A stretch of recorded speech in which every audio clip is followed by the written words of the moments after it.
You're listening to the Public Think Tank, Brooklyn College's weekly radio show all about education. Today on the show, children's author and illustrator Anna Alter talks about what to do with an old red shoe. Contributor Tae-Yun Kim shares with us a program for disabled children in New York's Korean American community. And teaching fellow Robert Pottinger on teaching math. All this coming up. Stay tuned. Next up, we'll listen to a piece by Public Think Tank contributor Tae-Yun Kim. Kim interviews April Lee of EnoB, a wonderful music and arts program for disabled students in New York City's Korean American community.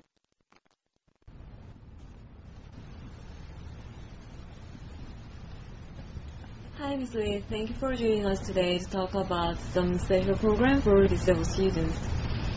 First of all, could you introduce a little bit of yourself? Hello everyone, my name is April Chi-Yun Lee and I'm the Vice President of the nonprofit organization called EnoB, the Innovative Bridge.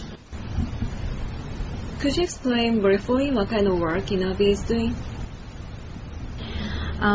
Basically, we're trying to reach out those who are disabled, hospitalized, and with low-income families by providing innovative, entertaining cultural events and programs that could enrich their lives.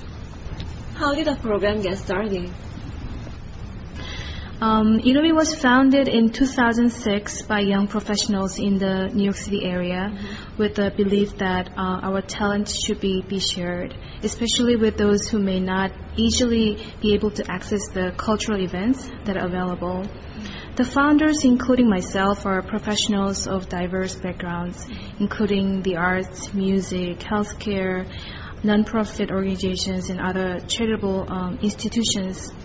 And we firmly believe in the power of culture and the arts to bring out the best in children and youth, regardless of their circumstances and hardships. Is there any special reason that you choose music for disabled students?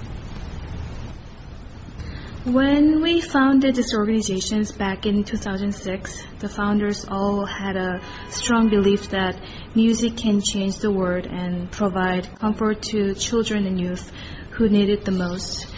Live music has been shown to have a very significant and positive impact on the quality of life. Research has demonstrated the therapeutic value of music, particularly for those with special educational needs, benefiting emotional, social, and intellectual stimulations and enhanced level of communications.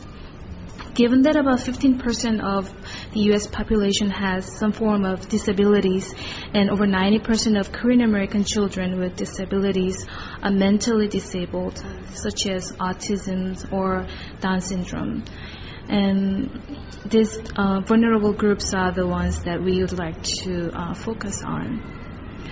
And we all agree that we need to provide a good quality of cultural arts programs to Korean American disabled children in New York area.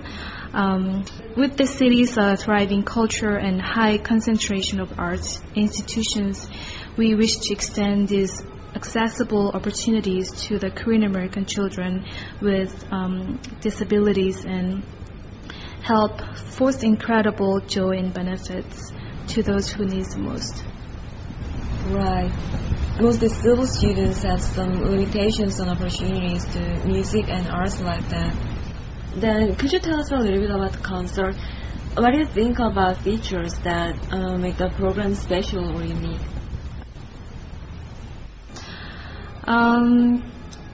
This musical programs has been designed especially for the children in need of special care and in efforts to bring the family together. They enjoy a first-rate concert with a creative arts experience and have a chance to see, hear, and learn about different musical instruments in this interactive arts program at no charge. So how could you differentiate your concert from other regular concerts? The concerts that we present are slightly different from the regular music concerts. For example, we have to consider that these children are very distracted sometimes, and it's very hard for them to concentrate on things for a long time.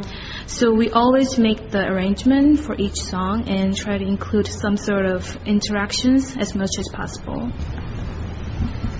How do you construct your concert? Do you offer only classical music? Usually our concerts have two parts, one for the classical music and the other part for the non-classical music. For the classical music part, our music directors, they compose and compile music for children lasting approximately 2 or 3 minutes. We can't really play a long piano sonata or anything like that. The children get to have an opportunity to hear the melodies harmonized in various ways. They get familiarized with techniques used by classical music performers. Moreover, they experience how a live concert looks like. What about the non-classical music part? How do you construct that? For the non-classical music part, we select music from Disney's musicals, soundtracks, Christmas carols, and those kind of musics are performed in a musical or jazz rendition. Throughout the performance, musicians are moving around the room. In this interactive musical demonstration, the children can better hear and understand and follow these musical instruments very closely.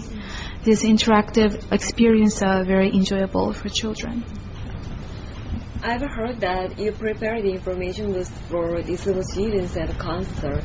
Could you tell us a little bit about that?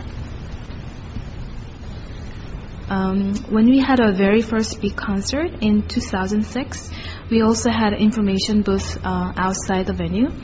We invited special education specialists, psychiatrists, doctors who are specialized in rehab medical treatment, and so on. Just in case the parents who can afford medical cares or parents who might have any questions about their children can get some consultations from them for free. So what do the students gain from the concert? When EnoB surveyed 25 Korean American disabled children in December 2008, none of them had experiences of being at a concert hall or at a movie theater. Moreover, 24 out of 25 had particular interest in music and arts, although they had never been to any live performances or to museums. This survey validated the findings of an article published in April 2007 in the New York edition of the Korea Times, where Professor Seung-ho Park, a special educational assistant at California State University, wrote, "It's unfortunate that many children with disabilities are totally aware of those resources available to them." Speaking of the influence of our activities, there's no definite measurement that we can evaluate our performances. However, we keep getting tremendous positive feedback from the children and their families on site.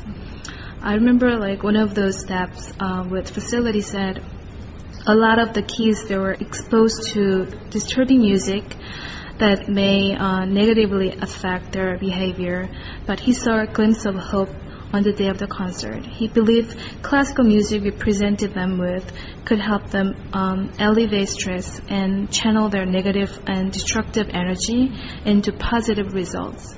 He thinks more frequent exposure to positive music could be beneficial to these kids. And one time at the concert, I was also surprised to see that not one person got out of their seat during the 40-minute concert. Those children have very limited concentration level, so I was very amazed. And they always ask when we're coming back, and they always ask us a lot of questions about instruments, music, and how they can become musicians like that. It's really amazing. How do you feel about your program? Were there any challenges in putting together the concert? Every time after the concert, we feel very happy, and also our musicians are very happy to have this kind of great opportunity to perform in front of these children and family. Our organization is run by 100% volunteers, including myself, so it's quite a challenge to make extra time for this event. We have to get together and make programs and rehearse before every concert. Sometimes we don't have enough time to rehearse, and sometimes we make mistakes during the concert, but that's not something we're really concerned about. We always tell the musicians that this is not a competition or anything like that. Just try to have fun and try to interact with the audience as much as they can, and they usually do a great job. Another challenge is a funding problem. We always look for a grant for events and apply to multiple foundations and corporations. We're in the process of incorporating EnoB Korea to get more secure funding from Korea right now. And also we're hoping to have an annual gala event in New York area to get the word out, what we're doing here and stuff. What would be the ultimate goal from your perspective? First of all, we'd like to educate children and young people through arts and cultural educational programs. And also we hope that we can soothe and solace the ill and the needy in the community through charitable events in hospitals and community centers. And also we'd like to promote the public appreciation about these children through cultural projects, events, and concerts. Your program is of interest to disabled students and maybe also some listeners who are interested in unique music and arts programs. So if listeners want more information about your program, how can they reach you? Please visit our website at www.enob.org, and you can see some video clips and pictures from our previous concerts. Your special program sounds amazing, especially because it's for good reasons.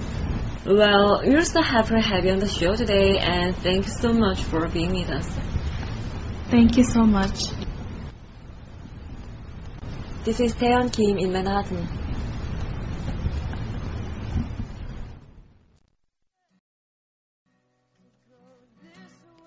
You're listening to the Public Think Tank.